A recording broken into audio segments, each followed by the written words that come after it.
Hello everyone. तो इस episode के स्टार्ट में यहाँ पर चियान पहुंच जाता है याओ के सामने और उससे पूछ रहा था कि तुमने मेरे कन्फेशन के बारे में कोई तो जवाब सोचा होगा। याओ बस सिर्फ स्माइल ही कर देती है और आगे से चियान उससे फिर से कन्विंस करने की कोशिश करता है।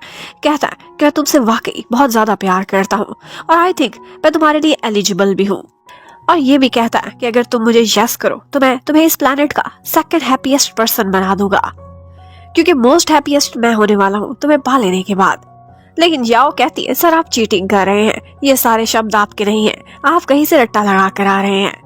अब इतने में ऊपर से बाओ आ जाता है और उसकी आवाज सुनते ही याओ जाकर छुप जाती है एक डेस्क के नीचे। अब बहुत मुश्किल से चियान वहां से बाओ को चलता करता है और उसके बाद जाकर याओ को निकालता है।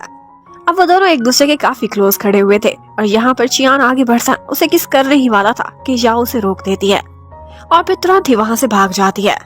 अब नेक्स्ट मॉर्निंग वो उठती है और वहां से जाती है सीधा अपने ऑफिस में जाते ही उसे पता चलता है कि उसकी जिस एक्ट्रेस बाय के साथ थोड़ी सी अनबन चल रही थी उसी पर ही उसकी लॉ फर्म ने एक डेफेमेशन का केस कर दिया था और वो केस अब वो लोग जीत चुके हैं।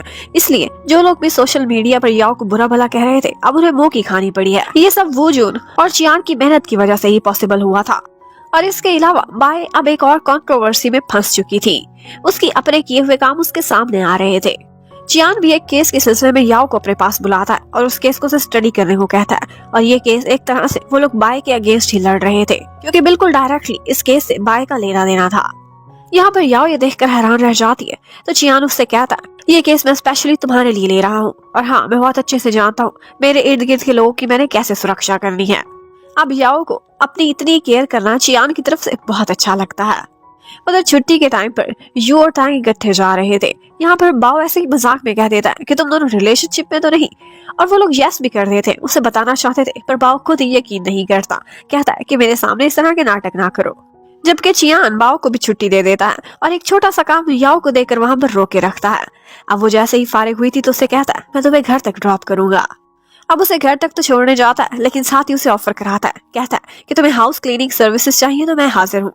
याओ तो नहीं मान रही थी लेकिन वो कहता है कि मैंने 2 दिन तुमसे अपने विला पर बहुत काम कराया है, मुझे कंपनसेट करने के लिए कुछ तो करना होगा, प्लीज मुझे मत रोको। और ऑफ कोर्स चियान ने कभी भी ये काम अपने हाथ से नहीं किए थे। वो जब सफाई करने लगता है तो 2-3 चीजें तोड़ देता है। यहाँ से याओ से कहती है ठीक है अब आप किचन में जाएं। और जब वहां पर आती है तो पता चलता है कि बर्तन धोते हुए 3-4 प्लेटें टपका दी हैं। अब चियान ये सब देखकर काफी शर्मिंदा होता है। आया तो था उसकी हेल्प करने के लिए लेकिन उल्टा उसी का ही नुकसान करके जा रहा था। लेकिन इस बात में कोई डाउट नहीं कि उसकी नीयत साफ थी। अब वो ऑनलाइन काफी सारा सर्च करता है कि किस तरह से अपने असिस्टेंट का दिल जीत सके, और तो वो याओ को वेबो पर भी तलाश कर लेता है और उसकी प्रोफाइल को बहुत अच्छे से स्टडी करता है। उसे क्या पसंद है क्या ना पसंद सब कुछ उसने अपनी नजर में रख लिया था। नेक्स्ट मॉर्निंग याओ को लगा था कि चियान उसे लेने के लिए पहुंचा होगा लेकिन वो कहीं नजर नहीं आ रहा था, तो वो ऑफिस चली जाती है। चियान आज लेट आया था और उसके लिए एक स्पेशल डेजर्ट लेकर आया था। वो शॉप उसके विला से बहुत दूर थी और वहाँ पर लंबी क्यू में लगकर बड़ी मुश्किल से डेजर्ट्स मिलते थे। वो ये याओ के लिए लेकर आया था क्योंकि उसने कल वीबो पर स्टडी किया था कि उसे ये सब बहुत पसंद है। याओ को बहुत स्पेशल फील होता है कि उसके लिए इतना कुछ करके आया, और अब वो उसे अपने साथ स्टोर रूम में लेकर चला जाता है और वहाँ पर जाकर उससे कहता है कि क्या तुम मुझे अवॉइड करने की कोशिश तो नहीं कर रही, तुमने अभी तक कोई जवाब नहीं दिया। तो आगे से याओ कहती है कि एक्चुअली मैं अभी तक डाउट में हूँ कि आपको सच में मुझसे प्यार हुआ है या फिर आपकी लाइकिंग बस टेम्परेरी है। तो यहाँ पर चियान उसे विश्वास दिलाने की कोशिश करता है। कहता है मेरी फीलिंग्स तुम्हारे लिए जानवर है, मैं तुमसे सच्चा प्यार करता हूँ और तुम्हें बहुत खुश रखूंगा। अब उसकी ये बात सुनकर याओ उसे चीख पर किस कर दिया और उसे ग्रीन सिग्नल दे देती है। अब ये देखते ही चियान बहुत खुश हो गया था। वो उसके पास और आगे बढ़ता है लेकिन इतने में बाहर कोई याओ को आवाज दे देता है मीटिंग के लिए। अब सारा दिन चियान और याओ की ऑफिस में लुका छुपी जारी रहती है। आंखों ही आंखों में वो दोनों एक दूसरे से बातें करते रहते हैं।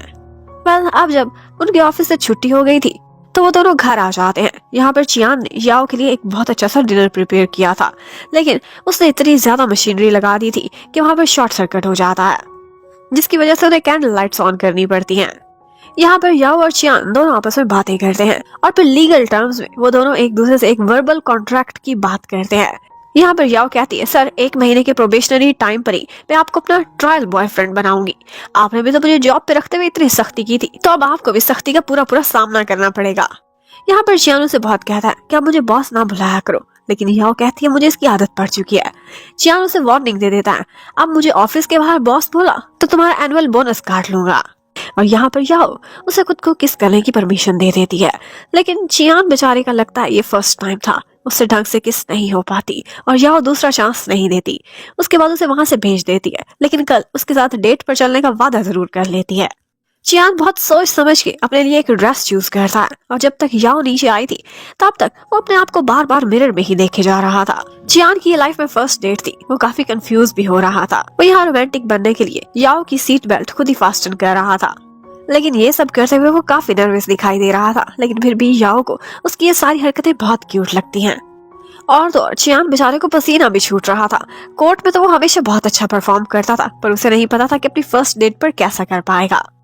अब वो लोग एक मॉल में जाते हैं, वहाँ पर एक लड़की एक क्वेश्चनर लेकर खड़ी हुई थी जो कि चियान वहाँ पे सॉल्व कर देता है। तो वो उन दोनों को एक गिफ्ट देती है कपल समझ के, और जो गिफ्ट उस बॉक्स के अंदर था वो देखते ही वो दोनों काफी एम्बैरस हो जाते हैं। अब फाइनली वो लोग खाना खाने के लिए पहुंचे हुए थे। यहाँ पिज्जा ऑर्डर किया था। चियान इर्द गिर्द कपल्स को देखता है और जिस तरह की रोमांटिक हरकतें वो लोग कर रहे थे वो भी करने की कोशिश करता है। तो अब फाइनली याओ उसके हाथ से खाना खाती है। वो दोनों एक दूसरे को खाना खिलाते हैं और अपनी डेट पर काफी एंजॉय कर रहे थे। कि यहीं पर ये पार्ट खत्म होता है। Thank you for watching, stay connected, bye bye.